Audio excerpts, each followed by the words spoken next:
But I see the Duke in the chat. What's up? And the Duke. The Duke. Yeah, I understand that there's some where the white women at, like Duke in it, but a lot. Shout out to Duke from the UK, bro. Yep. Shout out to you, brother. I follow the facts first and foremost. Tell that to your mother, man. We don't play around on this panel. Because a lot of the comments that the other guy was saying, S.A. Peel, shout out to him, he made it sound as if it was chronic. And to me, I think it's based on his context. Because as a Nigerian, someone of Nigerian descent compared to a South African, if you know South Africans' history, they have this thing where everything is black and white. You know, him growing up in a society where the whites controlled everything and you can visibly see it. It's beyond colonialism. We all experience colonialism in Africa. But when it's in your face and where they control your livelihood, that's when you create this sort of chronic idea of your existence. While coming from a Nigerian experience, like even though I was born in the UK, I've visited Nigeria a lot, I've lived there, seeing just black faces, essentially.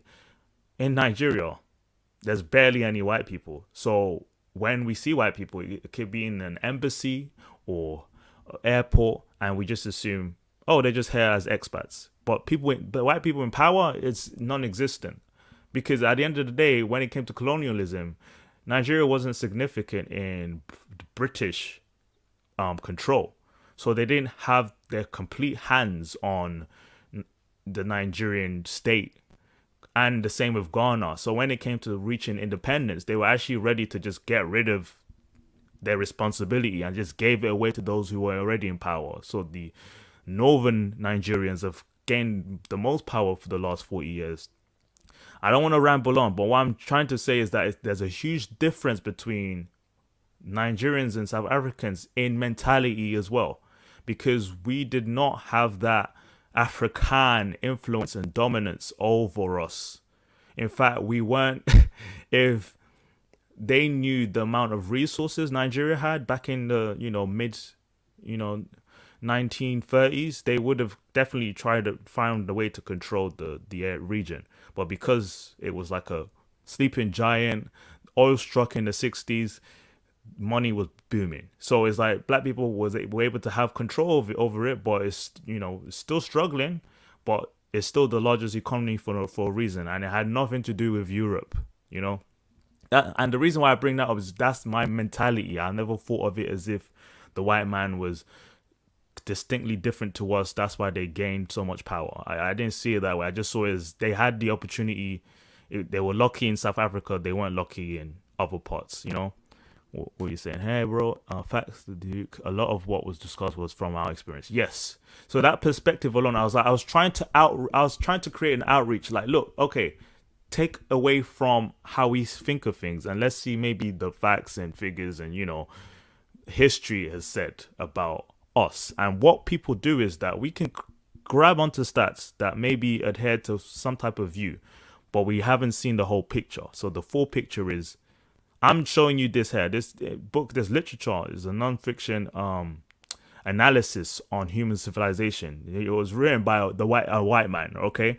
He explained how white Asians and those who have kind of controlled society in the last 500 years don't have an advantage because they're inherently better than those who they oppressed. It just happened, the fact that he described the geographical differences. He described how specific time and events occurred in order for Western Europe to succeed in this time, and also for like East Asia, like Japan and China, to have survived colonialism faster than other parts. So when people say, when I was saying like, we've only had 60 years to climb out of colonialism, people will say, well, what about Singapore? What about Korea? They've done so well. They've done it. But it's like, you don't even know the context in which they came out of colonialism. And when you use Korea, for example, there's a North and South Korea. North Korea is the worst country to use as an example. They're in deterioration. There's hunger. There's thirst. There's death. And in Japan as well, they're very lucky. If you read into particular countries that are exceptions to the rule when it comes to colonialism, you would see why they survived.